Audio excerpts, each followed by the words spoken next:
In this video, we're going to look at operations on sets when we may have one or more operations. So list the elements in the sets described below, then find the number of elements in the set. So we're given the universal set, the set A, B, and C.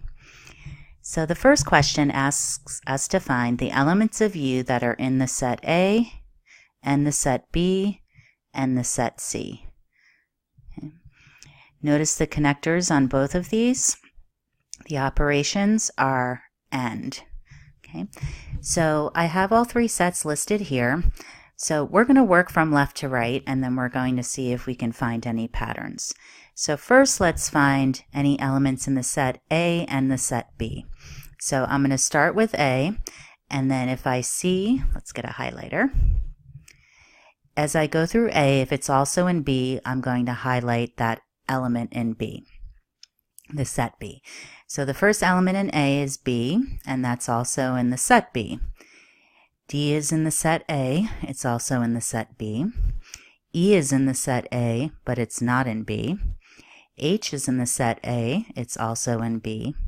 And J is in the set A, but it's not in the set B. So we have three elements in A and B, and now it also has to be in C. So now I'm just going to look at the elements I've highlighted. These three elements represent A and B. Now we want to add NC. So is the element B in C? It's not. Is the element D in C? It is. Is the element H in C? And it's not. So there's only one element that's in all three sets. Okay, so we did these one operation at a time, but notice that we could look at each element and just see if it's in all three sets. Starting with A, is B in all three sets? No. Is D in all three sets? Yes, it is. Is E in all three sets? No. Is H in all three? No, it was in B, but not C. And is in J in all three sets? And it's not. Okay. So with AND, you look at all of them that are in all of the sets indicated. So our set is just the set that contains the element D, and there is one element in this set. Let's look at the next question. The elements of U that are not in the set A or B. Okay.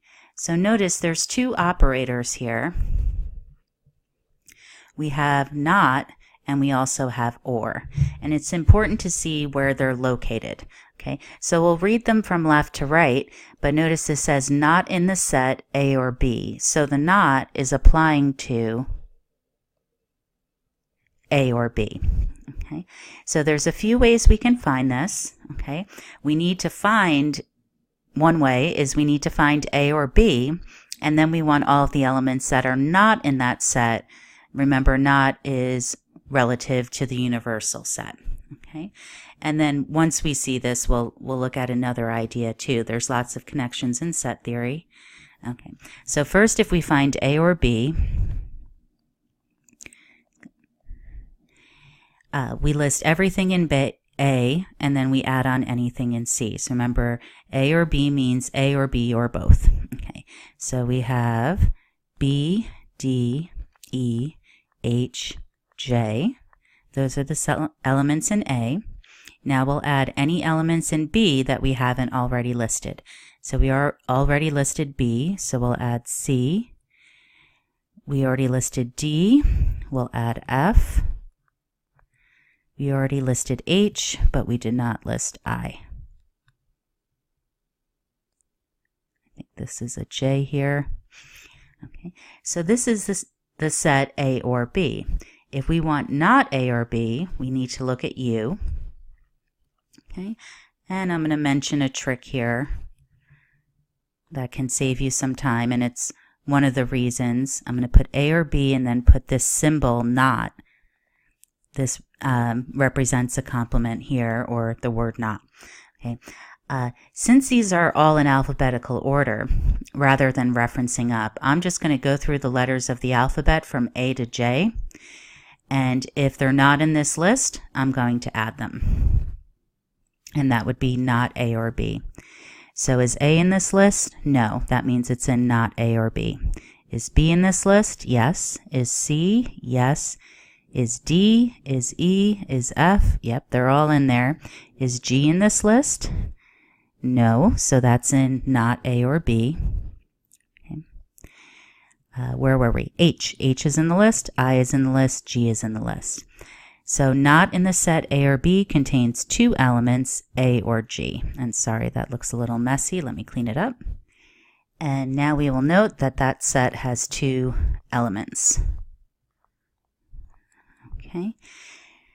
Now that we're learning a little bit more, okay, let's think about this where we wouldn't have to write out the whole set A or B.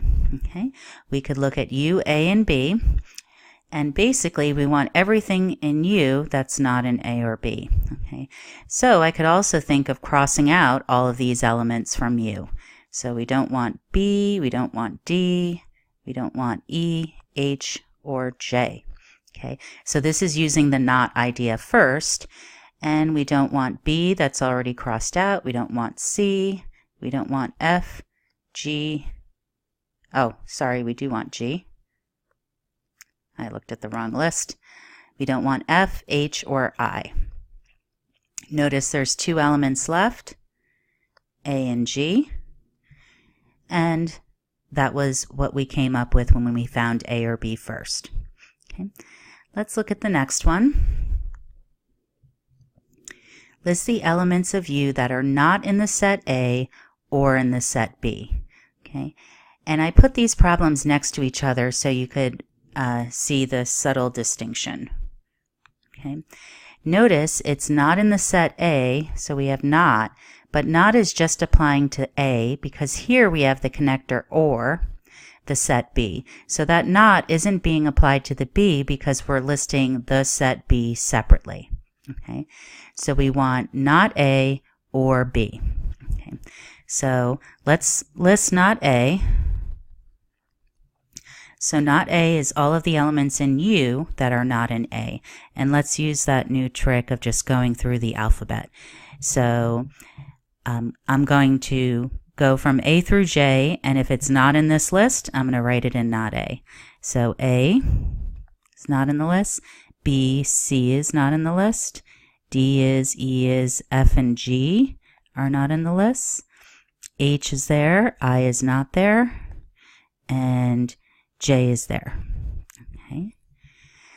And a good check is a set and its complement should add up to, since they have no elements in common, it should add up to the universal set. So there's a total of 10 sets. So this is A, and now, or not A, excuse me. Now we have the connector OR, so we want to take not A and B and list any elements that are in both, because OR means one, or I'm sorry, in one the other or both. It's not and. So our set is going to be, I'm going to list everything in A, C, F, G, I. Now I'm going to go to B, and I'm going to include any elements I left out.